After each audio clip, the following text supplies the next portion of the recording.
Bonjour à tout le monde. Je me présente, Christian Tremblay.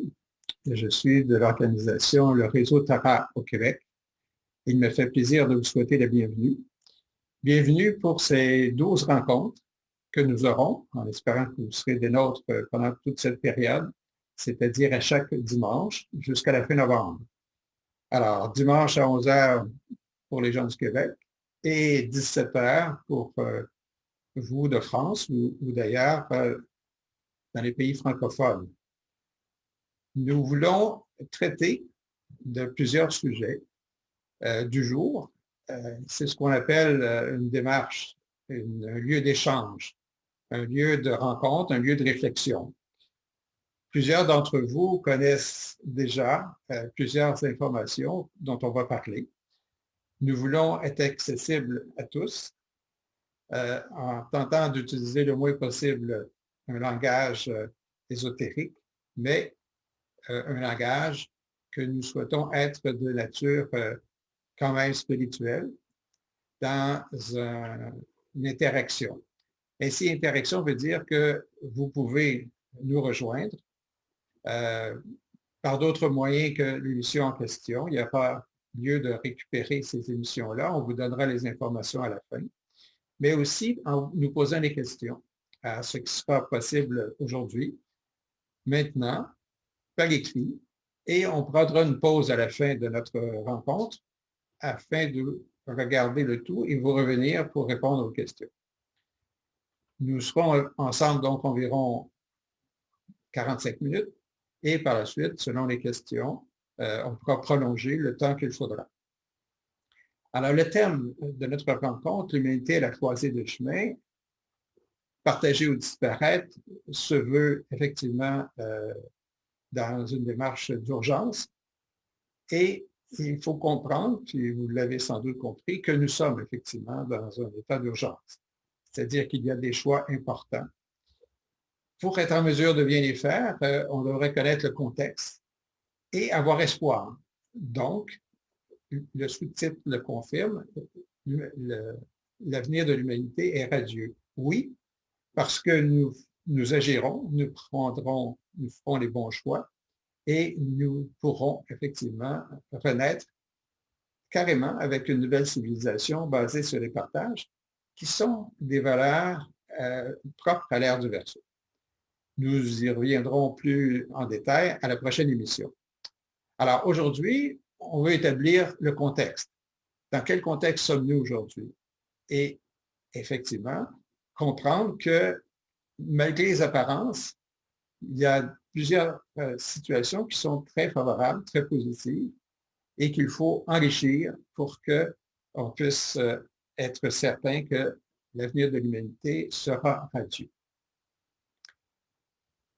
D'entrée de jeu, je vais vous dire que nos démarches se situent avec certains auteurs qui nous inspirent. Donc aujourd'hui, dans la présentation, on vous présentera certains textes en vous laissant le temps de le lire, ne serait-ce que pour vous rappeler certaines choses ou découvrir ceci si ce n'est pas déjà fait. Alors, nos auteurs ou nos sources de référence, c'est évidemment Elena Blavatsky, qui a écrit La doctrine secrète, etc. Elena Rurich, évidemment, avec l'Agni Yoga. Évidemment, Benjamin Crème avec tous ses livres. Et évidemment, on peut parler de d'autres auteurs, et ce sera le cas plus tard. Alice Bailey, évidemment, est une grande source, et on réfère spécialement à deux livres, c'est-à-dire Le Retour du Christ et L'extériorisation de la hiérarchie. Pour ce qui est de Benjamin Crème, il y en a plusieurs. Il y en a un qui s'intitule Le rassemblement des forces de lumière. Et évidemment, plus tard, dans d'autres émissions, on fera référence à d'autres livres, dont évidemment celui sur la méditation de transmission, puisque un des sujets d'une rencontre sera la méditation en tant que telle, mais aussi la méditation de groupe, qu'on appelle la méditation de transmission. Alors, nous commençons pour vous dire qu'aujourd'hui, on vous parle de 3 événements qui changent le cours de l'histoire, puisque nous sommes en train de vivre ces 3 événements-là. Le premier, évidemment, c'est le changement d'ère, de cycle. C'est-à-dire, en astrologie, on parle du cycle des poissons au cycle du Verseau. Pour ce qui est d'un événement qui serait le retour des sages, tel qu'est indiqué sur le plan, on parle aussi, ou en même temps, comme Benjamin Clem le nomme, c'est-à-dire le retour des maîtres de sagesse. On peut avoir une autre définition, un autre type, mais on y reviendra bientôt. Et le troisième événement, c'est évidemment le rassemblement, le regroupement des gens pour le changement. Alors, ça veut dire on croit que beaucoup de choses se font actuellement, qui sont peut-être dans l'ombre, mais qui sont porteurs d'espoir et porteurs de changement. D'entrée de jeu, j'aimerais vous dire que, évidemment, je vous demande à tous d'avoir un esprit ouvert, c'est-à-dire qu'on a tous des croyances, mais peut-être de laisser, s'il y a lieu, nos croyances de côté, ne serait-ce que pour un certain temps. L'esprit ouvert peut-être à de nouveaux aspects qu'on n'a pas vus. Bref, le tout est laissé à votre réflexion, puisque vous avez le libre arbitre après de faire ce que vous voulez avec ces informations-là. D'entrée de jeu, je vous fais part de ma propre réflexion, à savoir où nous sommes, selon nous. Alors, je crois qu'effectivement, la conscience de l'homme, de façon générale, s'intensifie beaucoup, et spécialement dans les quelques dernières décennies. L'homme commence à se prendre en main, je pense, et on y reviendra et indiquer pourquoi dans d'autres émissions. Et enfin, que les valeurs de fraternité, du moins d'égalité, font l'objet de démarches et s'intensifient comme étant vraiment un désir de partage qu'on retrouve à peu près partout dans le monde. Autrement dit, ces valeurs-là sont répandues et se retrouvent dans de nombreuses manifestations. Et enfin, évidemment, que le fruit de tout ça, ce sera de créer une nouvelle civilisation. Et pour ce faire, évidemment, ça se pose des changements radicaux.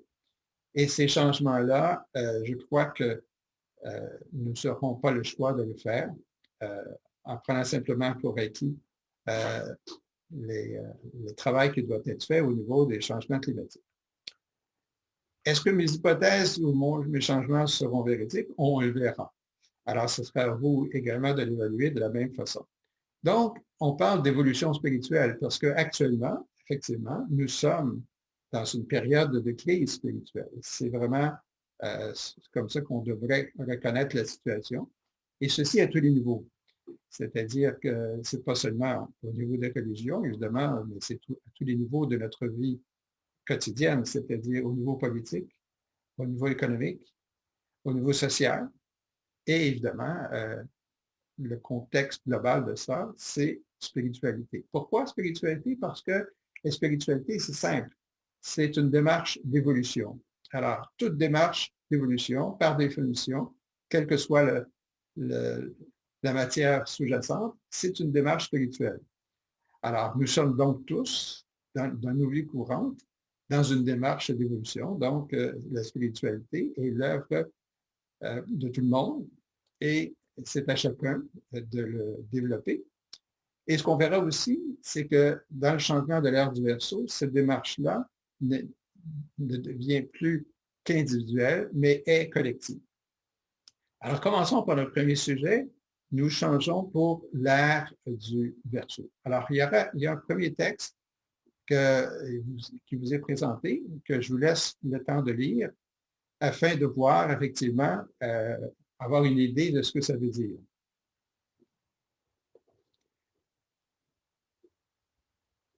Alors, le titre de ce texte, c'est « Le progrès de l'humanité lié aux énergies propres à chaque ère ». Alors, pendant que vous lisez, je vais vous dire simplement que nous quittons l'ère des poissons et que nous entrons dans l'ère du Verseau et que donc nous sommes en période de transition.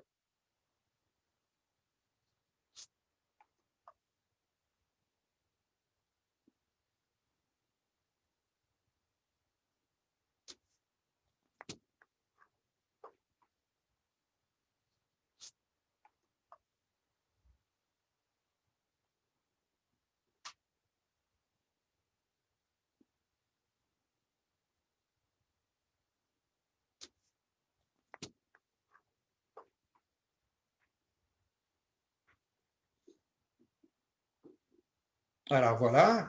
Euh, alors on voit que cette période est une période d'environ 2000-2500 ans. Cette période est liée à un type d'énergie ou des énergies dont on verra les détails à la troisième émission qui suivra en septembre. Mais en bref, ça a permis à l'ère des poissons, si on fait un recul en arrière, à développer sa personnalité, à développer ses talents, si on veut. Et c'était évidemment lié à ce qu'on appelle la dévotion, l'individualité. Et effectivement, c'est ça qui s'est produit à l'ère du poisson.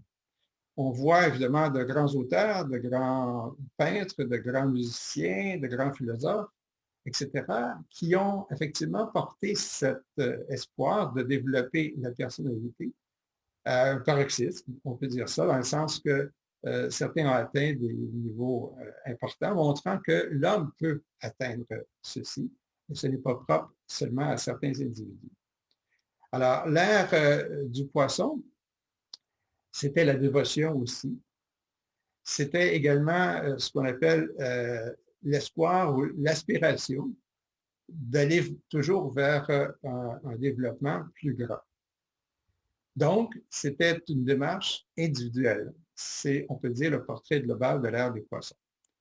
L'ère du Verseau sera tout autre, puisque l'ère dans laquelle nous entrons est sous-jacent à un nouveau type d'énergie.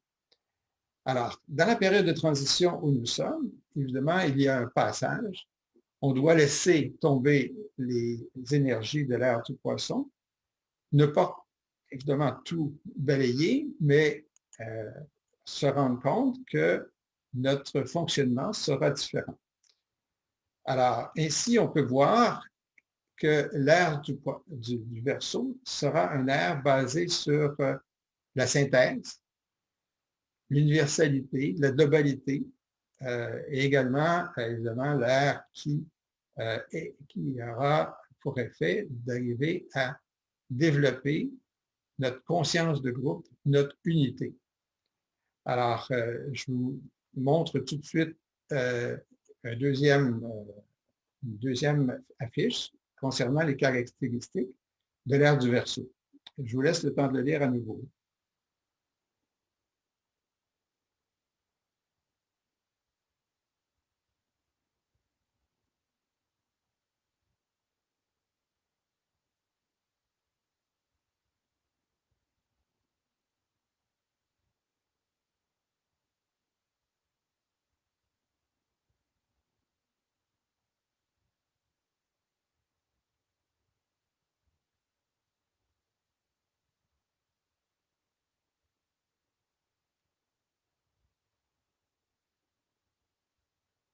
Alors, le premier texte que vous lisez actuellement, c'est un extrait d'une entrevue de Benjamin Crème qui parle de l'ère du Verseau.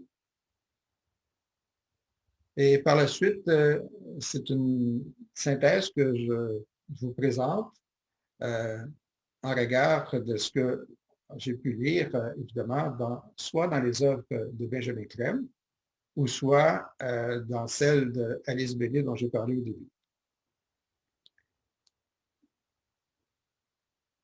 Alors, le cycle du poisson, à nouveau, était une période d'idéalisme.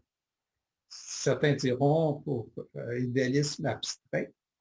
Alors aujourd'hui, c'est tout à fait autre chose. C'est-à-dire que autant l'énergie favorisait dans l'ère des poissons ce développement individuel, autant l'énergie dans l'ère du Verseau sera axée sur le développement par le groupe, avec le groupe, dans une conscience de groupe.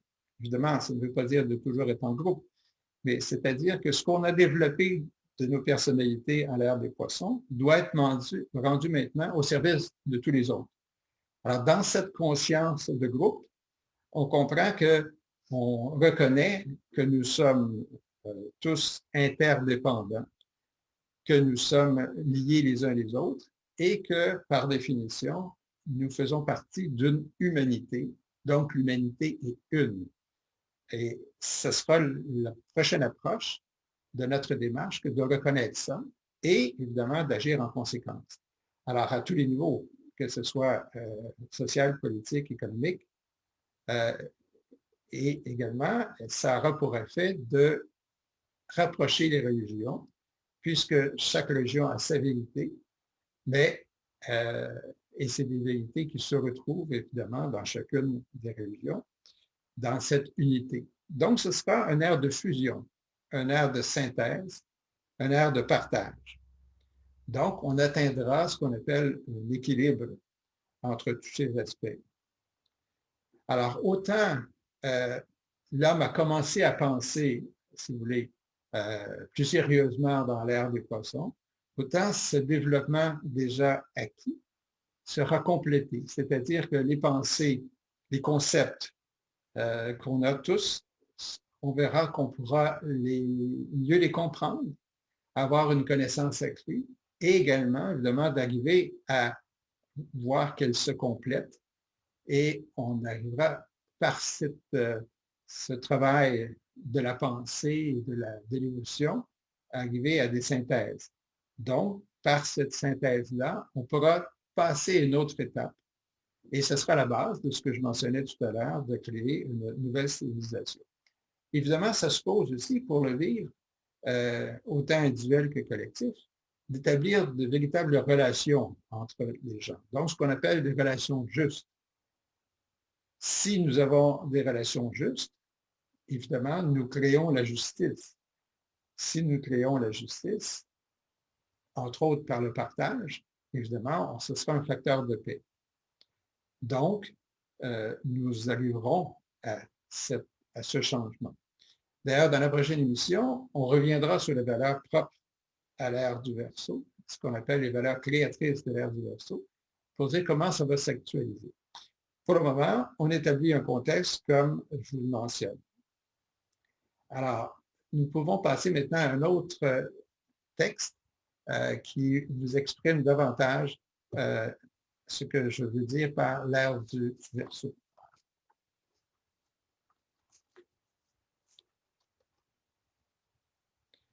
Alors, ça s'intitule « Les principes d'évolution ». Alors, pendant que vous lisez, je vous laisse un peu lire et je reviendrai.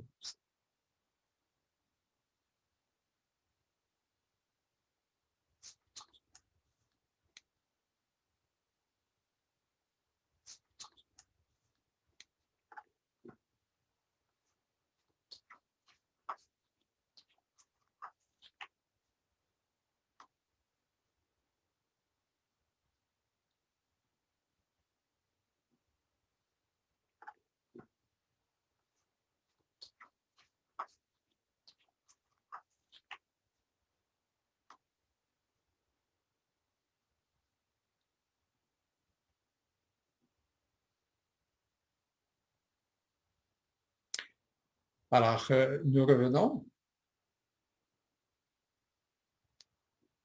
Alors, je complète concernant l'ère du Verseau, ce que je me disais tout à l'heure, c'est-à-dire qu'il faut comprendre que désormais, l'évolution se fera seulement dans ce contexte de conscience de groupe et de travail de groupe.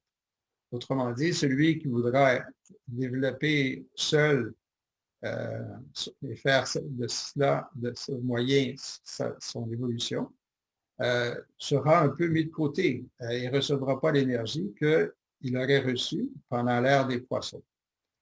Donc, le changement est majeur. Et on le voit d'ailleurs, si j'ouvre une petite parenthèse, avec la situation actuelle. On voit évidemment que beaucoup s'accrochent aux vieilles valeurs et les jeunes, particulièrement, sont déjà dans un contexte, je crois, de conscience de groupe, de travail de groupe. Ils sont ensemble, ils s'échangent beaucoup, ils sont porteurs, effectivement, de nouvelles façons de faire les choses. On le voit même pour les jeunes, c'est apparent.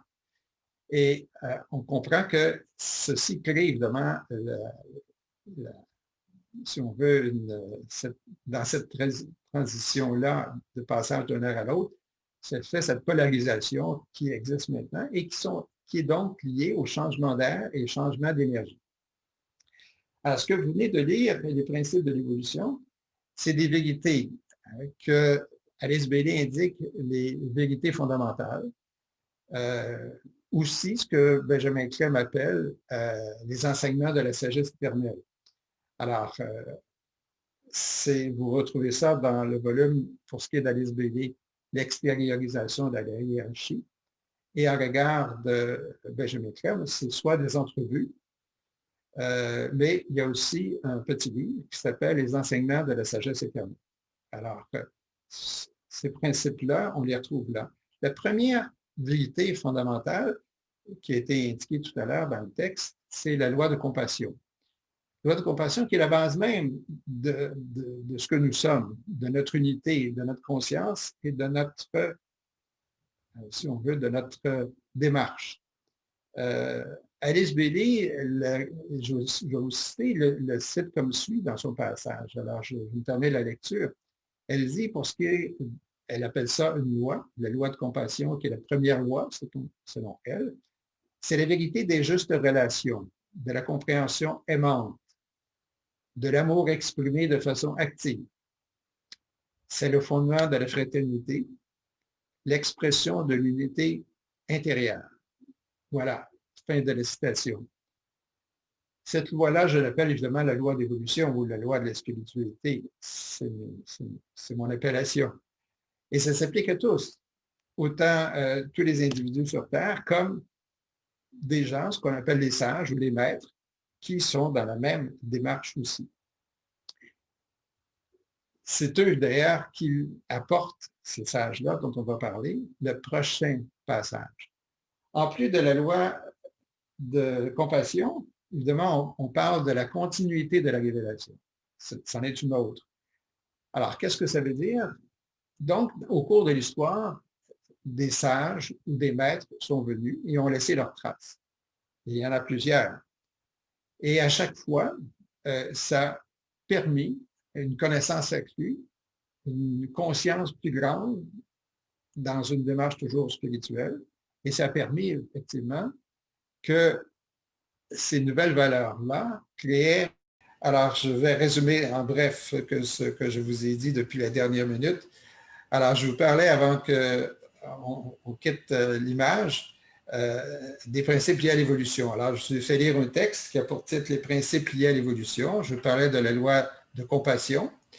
Je vous ai lu une définition d'Alice Bailey et le résumé en disant, effectivement, ce potentiel-là se concrétise et augmente et évolue, entre autres à l'aide de sages, de prophètes ou de maîtres qui sont venus au cours des âges. Alors, je vous donnais les noms suivants pour vous rappeler et voir de qui je parle. Alors, on parle de Confucius, de Rama, d'Hercule, d'Hermès, évidemment de Krishna, de Bouddha, de Jésus. Alors, voilà ceux-là.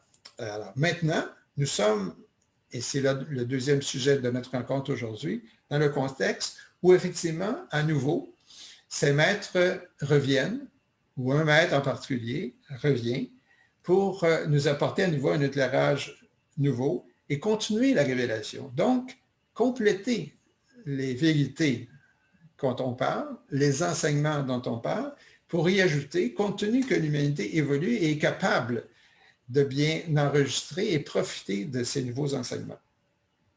Alors, c'est ce qu'on appelle la continuité de la révélation. Dans cette démarche-là, évidemment, c'est ce qu'on appelle aussi une autre loi pour compléter, la transcendance. Transcendance voulant dire l'humanité transcende ce qu'elle a acquis pour ajouter et développer davantage une conscience par une connaissance accrue, en bref. Ces maîtres-là vont apporter cette connaissance-là dont on va tous profiter et qui sera, comme on le verra au troisième point dans un instant, la base de la nouvelle civilisation qu'on acceptera de créer selon, évidemment, le principe de notre libre arbitre. Ce sera à nous à décider. C'est notre démarche qui doit le faire.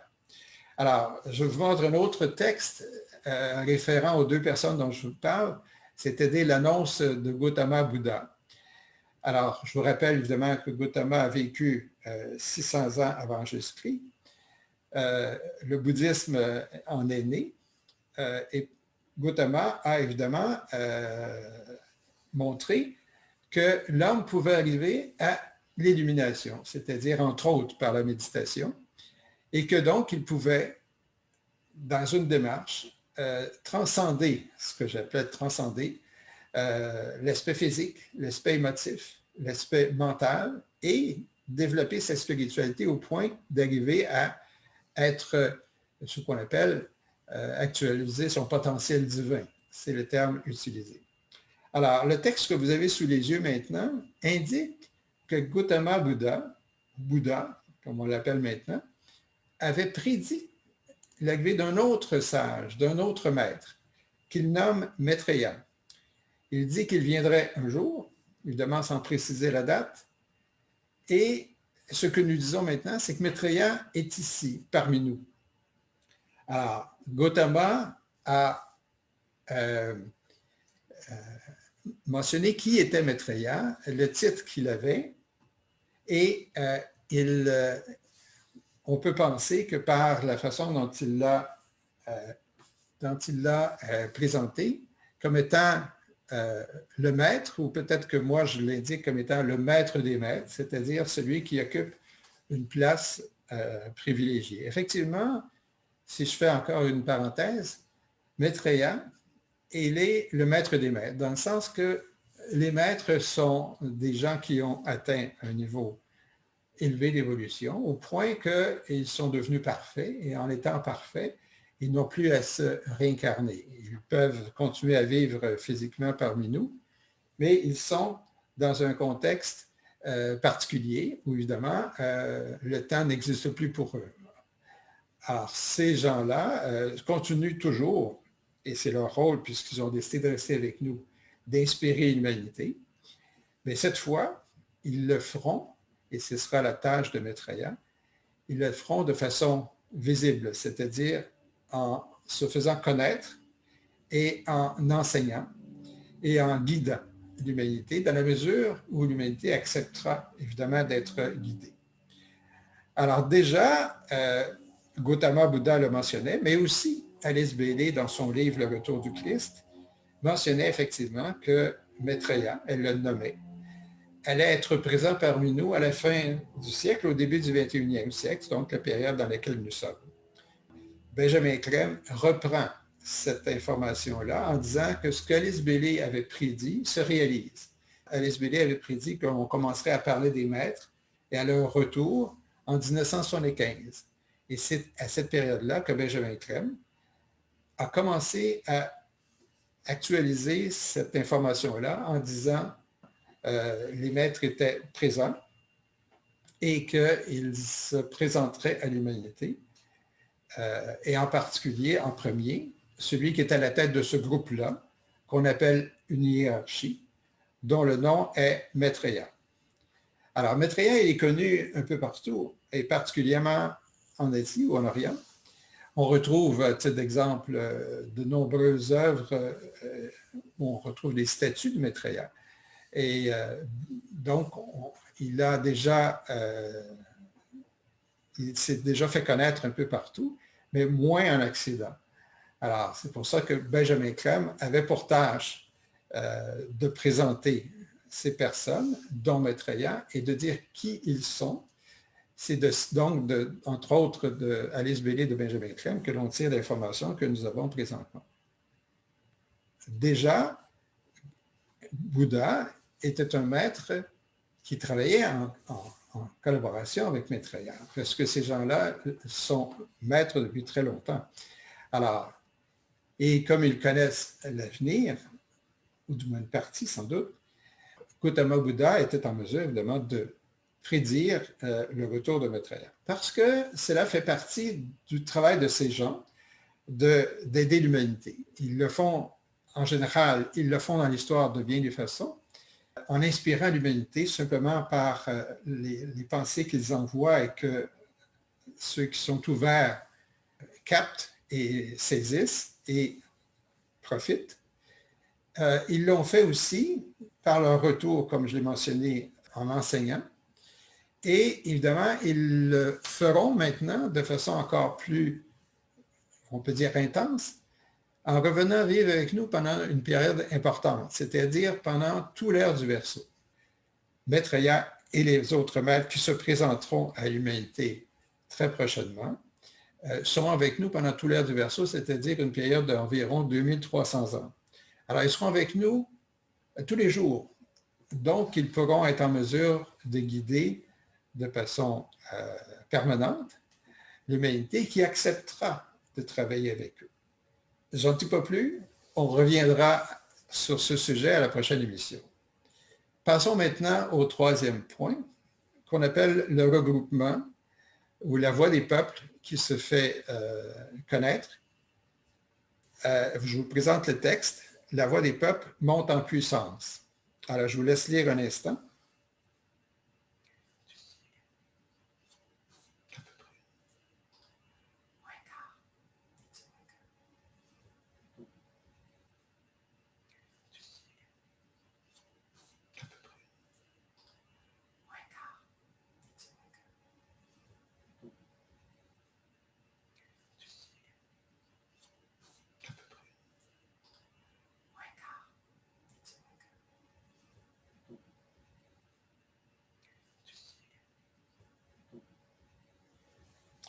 Alors, en lisant ce texte-là, vous voyez qu'effectivement, s'actualise, c'est d'où le titre du troisième événement qui change le cours de l'histoire, les effets de l'énergie de l'ère du Verseau dont on vient de parler, et également, évidemment, de l'inspiration qui est donnée par les maîtres dont je parle, dont Maitreya. Alors, il était prédit, encore une fois, entre autres par Benjamin Crème, que ce sera la voix des peuples, qu'on appelle, c'était son terme, changera effectivement les valeurs de la société à tout point de vue, social, politique et économique, et qui seront porteurs du changement. Alors, on peut prendre l'exemple des nombreuses manifestations qu'on voit ici et là, et qui sont quand même porteurs des mêmes valeurs. Alors, que ce soit pour dénoncer les inégalités, que ce soit dénoncer le racisme, que ce soit pour obtenir un changement d'orientation économique en réglant le problème du réchauffement climatique, et on peut prendre d'autres exemples. Ces manifestations-là, souvent, se retrouvent aux quatre coins du monde et porteurs des mêmes revendications. Les gouvernements changeront, même si actuellement on pourrait compter sur un peu de changement à ce titre, mais cette montée en puissance-là va se continuer jusqu'au point où ceux qui gouverneront seront ceux qui sont porteurs de cet espoir et de changement. Et effectivement, agiront de concert pour un changement qui est et qui se doit être radical pour arriver à faire en sorte que, contrairement à ce qu'il est prédit maintenant, que si on ne fait rien, on disparaîtra, eh bien, ce sera le contraire. On partagera et l'humanité sera radieux. Alors, ce regroupement-là, ça fait partie des dépassements de tous. C'est-à-dire qu'on est là pour changer, on est là pour évoluer. Et ce regroupement-là, dans le texte que je vous présente maintenant, qui a pour titre « Le regroupement des gens de bonne volonté », montre bien l'influence que les maîtres ont sur ce texte-là.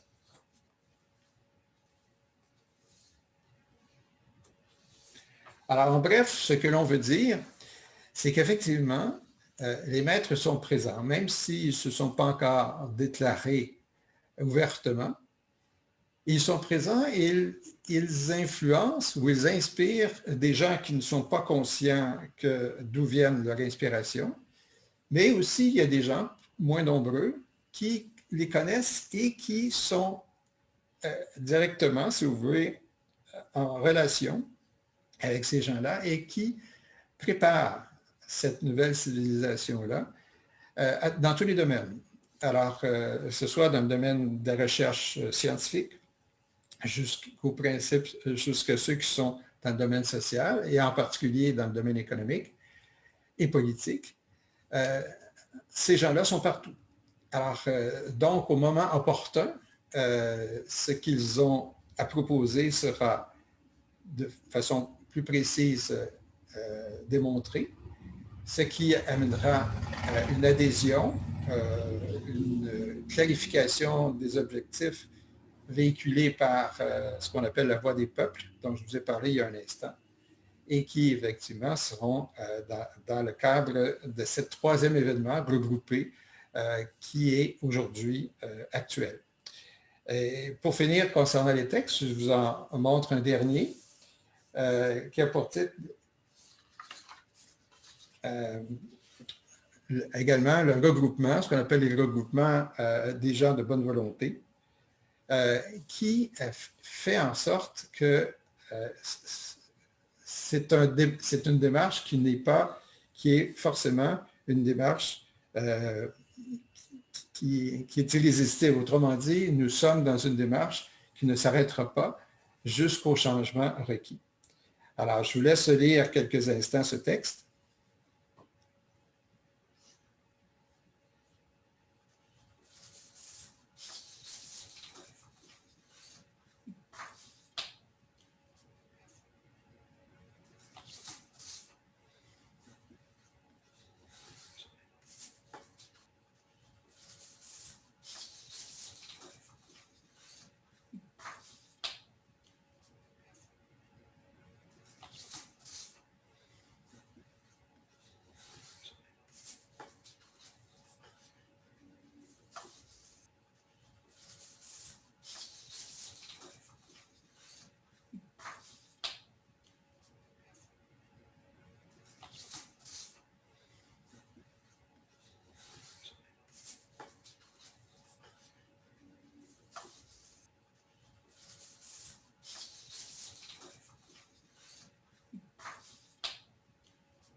Nous espérons que cette dernière illustration vous indique bien que, dans le fond, nous pouvons garder espoir puisque, effectivement, ces événements-là se joignent aux autres dont j'ai parlé, se complètent et je suis certain que plusieurs, et probablement qu'on nous souhaitons tous, participer à cette vague et que nous agissons probablement déjà dans ce sens. Ne serait-ce que parce que nous sommes ouverts au changement, que nous avons pris avantage de lire certains écrits des auteurs dont je vous ai parlé tout à l'heure, et également, évidemment, de partager ces informations-là. Entre autres, en faisant connaître ces auteurs-là, en les lisant et en acceptant d'y réfléchir. Alors, c'est une démarche que je souhaite pour tous, permettant effectivement que cette vague de pessimisme soit remplacée, je pense, par une vague d'optimisme qui devrait nous soutenir et qu'effectivement, nous avons tous les motifs de croire que nous sommes dans cette vague positive, malgré les apparences. Cette masse critique de changement sera atteinte bientôt, permettant enfin aux gens qu'on appelle sages, que j'appelle sages, mais que Benjamin Crème appelle maîtres de sagesse, se présenteront à l'humanité. Nous le souhaitons, je le souhaite bientôt, dont en particulier et en premier par la présentation de Maitreya, qui nous dit, par les informations que nous avons reçues par l'intermédiaire de Benjamin Crème, qui nous dit que cette déclaration, ce qu'on appellera le jour de la déclaration, est pour bientôt. Alors, une petite parenthèse en terminant sur Benjamin Crème. Benjamin Crème a été rejoint par un maître qu'il nomme être son maître, dont on ne connaît pas le nom, et qui l'a inspiré pendant toute sa vie, au moment où il a accepté de présenter le retour des maîtres de sagesse et qu'il a commencé à mentionner lors de ses conférences en 1975. Il a fait ça après toute sa vie. Il est décédé en 2016 à l'âge de 94 ans, après avoir passé donc plus de 40 ans à faire ce travail. On a colligé ses écrits, ses entrevues, ses conférences dans 15 livres que nous vous présenterons au fur et à mesure de nos rencontres. Ces livres sont disponibles. C'est à vous de le voir. Pour ceux qui sont au Québec, il suffit d'aller sur notre site. Et là, je vous indique les références auxquelles vous pouvez aller, soit pour revoir l'émission d'aujourd'hui, et également d'aller chercher et télécharger gratuitement certains livres de Benjamin Crème gratuitement. Ils ne sont pas tous sur le site de partageinternational.ca, qui est le site au Québec, mais c'est déjà une entrée en matière.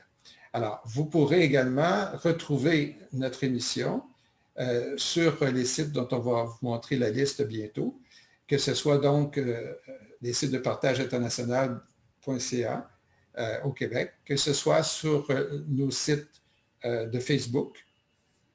Et donc, je vous invite à regarder ça, à les faire connaître pour, et évidemment, le mentionner aux gens qui ne seraient pas ici et qui pourraient retrouver cette émission-là. Alors, vous le voyez à l'écran maintenant, bientôt, ces références, voilà. Et pour ce faire, évidemment, il suffit juste de cliquer. Ce serait intéressant que vous nous laissiez vos commentaires, suggestions. Il suffirait déjà seulement, si vous le voulez, un peu de temps, cliquer sur ce que vous savez être le petit signe qui indique « J'aime ». Et c'est maintenant le temps, bientôt, de passer aux questions, aux réponses aux questions que vous auriez peut-être au fur et à mesure que nous sommes ensemble tout à l'heure, depuis 11 heures, de répondre à ces questions-là. Mais avant de vous laisser, parce que peut-être qu'il y a des gens qui nous laisseront maintenant, je vous invite donc à nous revenir la semaine prochaine, donc à nouveau le dimanche, à 11 heures pour le Québec, 17 heures pour la France. Et le titre de l'émission à ce moment-là serait « Les valeurs créatrices de l'ère du Verseau ». Nous allons très prochainement vous montrer si vous allez sur notre site ou sur les autres sites que vous avez devant vous, on vous donnera les détails de ce qu'on portera cette émission-là et qui ira donc plus en détail de ce que nous avons seulement effleuré aujourd'hui. Également, pour ceux qui restent avec nous, alors on prendra une pause de quelques minutes, ne serait-ce que pour revoir les questions que vous auriez posées et vous revenir pour y répondre. Alors, prenez le temps de vous faire un café. J'imagine qu'on en aura pour 5 à 10 minutes maximum avant de vous revenir et vous verrez une image qui vous laissera voir que nous sommes toujours là et prêts à revenir pour répondre à vos questions. Alors, je vous remercie de votre écoute et pour d'autres, je vous dis à bientôt. Merci.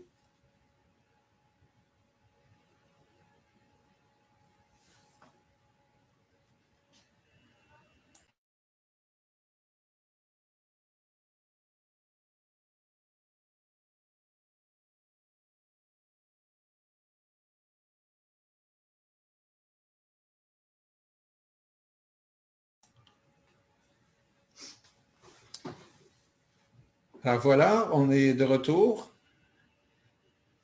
Alors, nous avons peu de questions.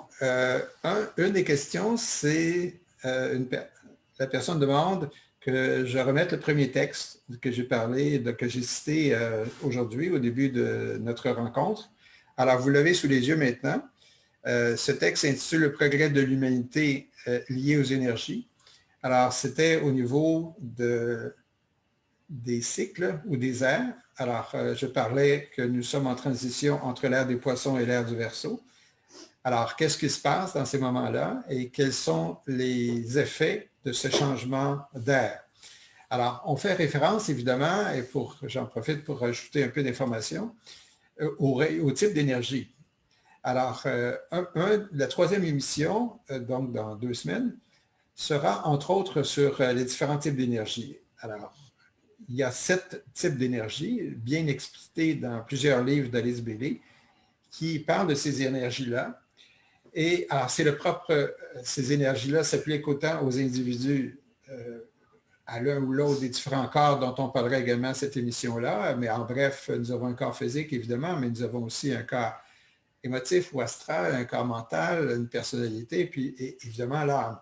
Alors, on peut être sur un ou l'autre d'un type d'énergie en regard de ce qui nous concerne, l'individu, mais c'est vrai aussi pour les nations et c'est vrai aussi pour les époques. Donc, l'ère du poisson était sur un type d'énergie qui est propre à l'individualité, à la démarche, à la dévotion, ce qui a été le cas, effectivement. Et là, maintenant, nous sommes sur un autre type d'énergie, qui est le type d'organisation, du rituel, de la conscience, de la synthèse dont je parlais, et également de l'unité. Alors, donc, qui amène évidemment une évolution plus grande, d'une part, mais aussi dans une démarche profondément différente.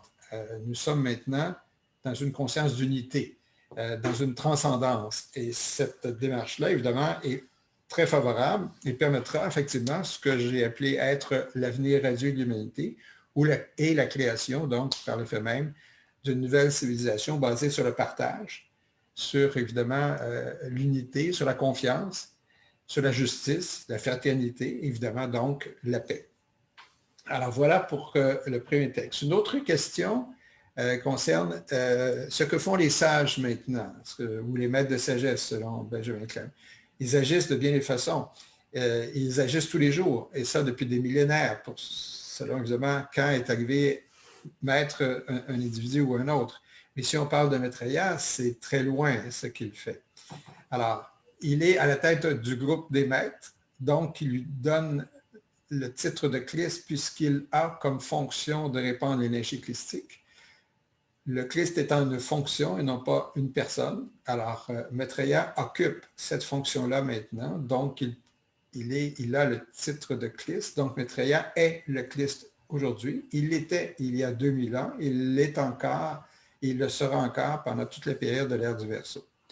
Alors, ce qu'ils font, lui et d'autres maîtres avec lui, alors, en bref, aujourd'hui, il y a 15 maîtres avec Maitreya qui sont dans un corps physique, ici et là, et on peut connaître les endroits, sans connaître leur nom particulier et les endroits où ils demeurent. Mais on peut vous dire qu'officiellement, Maitreya demeure à Londres, que Jésus fait partie des 14 autres, et lui demeure à Rome.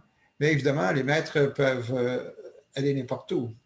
Ils ont une capacité, un contrôle de leur corps physique, comme de le faire disparaître, réapparaître, etc., puisqu'ils ont créé leur propre corps. Alors, les maîtres qui viennent pour vivre pendant tout l'ère du Verseau avec nous, c'est qu'ils créent leur propre corps. Évidemment, un corps de lumière, qui ne paraît pas être un corps différent d'un autre, et par lequel ils pourront vivre physiquement avec nous pendant toute cette période-là. Évidemment, un corps qui ne vieillit pas et qui n'a pas les besoins que nous avons dans notre vie quotidienne.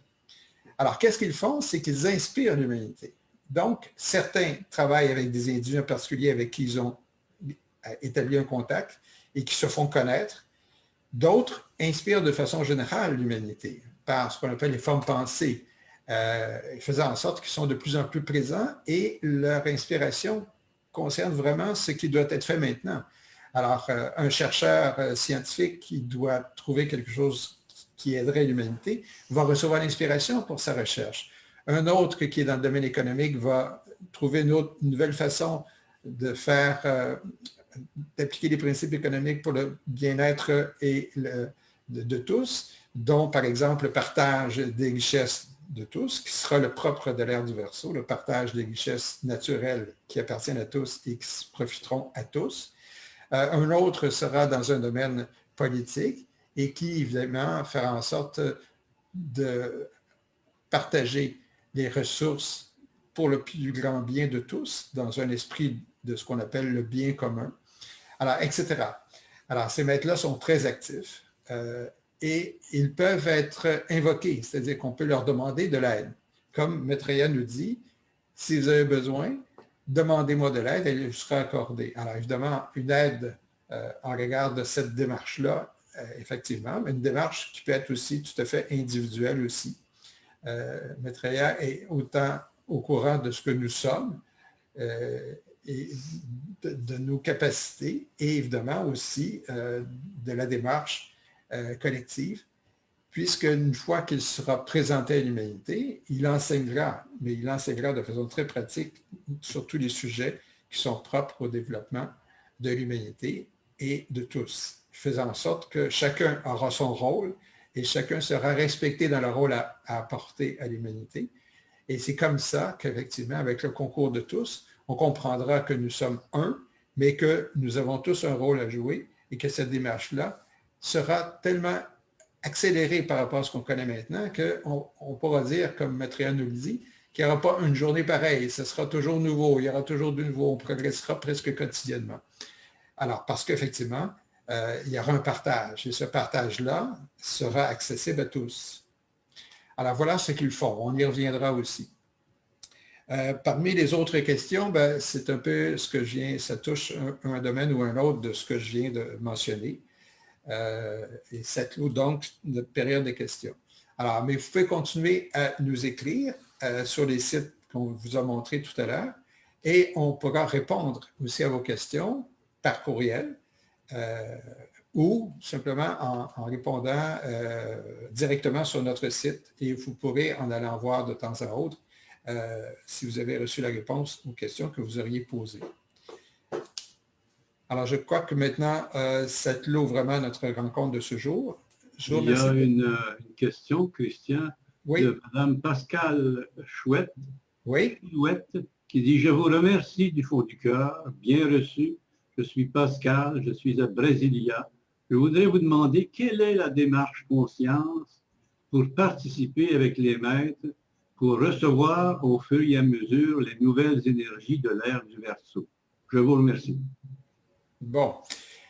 Alors, on vient de me lire un dernier commentaire fait par Mme Choulout, si je prononce bien.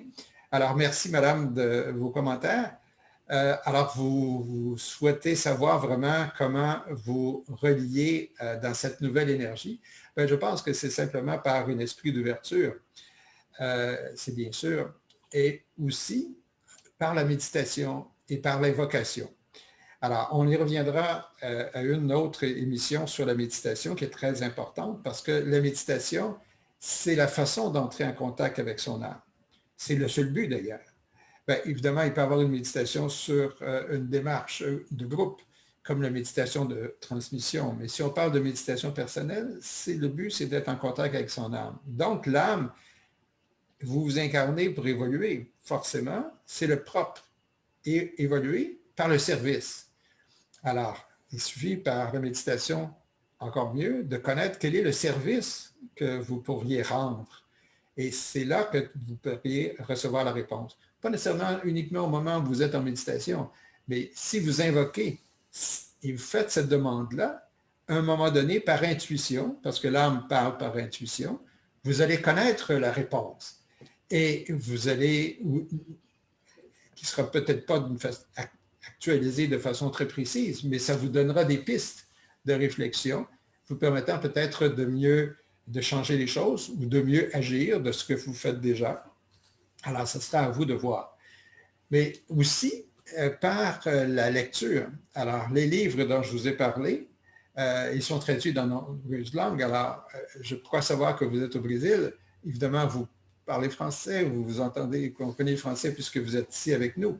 Alors, ces livres-là, évidemment, sont très accessibles. Si on parle des livres de Alice Bailey, ils sont maintenant accessibles gratuitement par une simple recherche sur le web. Et vous trouverez les livres, et en particulier les deux livres dont j'ai parlé aujourd'hui, c'est-à-dire Le Retour du Christ et l'extériorisation de la hiérarchie. Mais il y a d'autres livres, dont peut-être le premier à lire serait le livre de Benjamin Crème, Les enseignements de la sagesse éternelle. Et si vous allez sur notre site au Québec, qui a pour nom Partage international en un mot.ca. Ce livre-là est accessible gratuitement. Alors, à vous de le télécharger pour que vous l'ayez sous la main en toute occasion. Alors, j'espère avoir répondu à votre question. Je vous remercie à nouveau. Je vais voir, avant de vous laisser, s'il n'y a pas d'autres questions.